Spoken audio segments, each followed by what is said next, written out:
যার যেমন নিয়ত হবে তার তেমন ফলাফল হবে। আর তাই নিয়তের কথা নিয়ে বুজুর্গানের দিনদের কথাও আছে যে নিয়ত যদি ভালো হয় তার ফলাফল ভালো হবে, নিয়ত যদি খারাপ হয় তার ফলাফলও খারাপ হবে।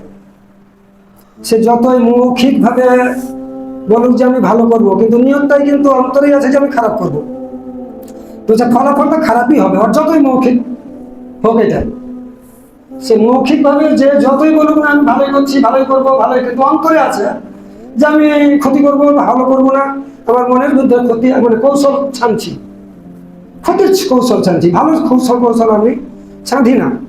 তো বলছে যতই সে মৌখিক ভালো করবো মনে করুক বা বলুক, ওটা কার্যকারী হবে না, তার অন্তরের যেটা কথাটা সেটাই কার্যকারী হবে। তাই যদি অন্তরের চিন্তা ভাবনাটা যদি খারাপ থেকে থাকে তার ফলাফলটা তার কিন্তু খারাপই হবে। আর অন্তরের যদি ফলাফলটা কি হয় যে ভালো মনে করে, তাহলে তার ফলাফলটা কিন্তু কি হবে, ভালোই হবে। যাই হোক, তাই আমরা মনকে সহি শুদ্ধভাবে চলবো এবং চলার চেষ্টাও করবো, এবং মনকে সহি শুদ্ধভাবে করার পরেও আমরা মানুষকে সতের আদেশ দিব, অসতে বাধা দিব। আল্লাহ তাআলা বলেছেন সর্বোত্তম মানুষকে, নবীজি সাল্লাল্লাহু আলাইহি সাল্লাম বা সাহাবারা প্রশ্ন করেছেন যে সর্বোত্তম মানুষকে আল্লাহ তাআলা পবিত্র কোরআনে বললেন কুনতুম খায়রা উম্মাতিন উখরিজাত লিন-নাস তা'মুরুনা বিল মা'রুফ ওয়া তানহাউনা আনিল মুনকার ওয়া তু'মিনুনা বিল্লাহ।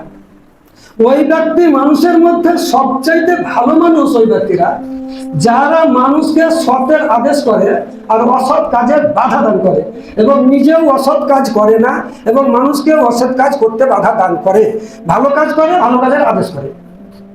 এ হচ্ছে সব থেকে ভালো মানুষ।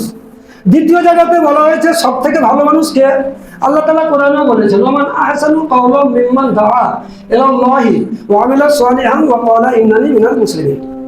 বলছে ওই ব্যক্তি সর্বোত্তম, সর্বভালো যে ব্যক্তি মানুষকে আল্লাহর পথে ডাকে।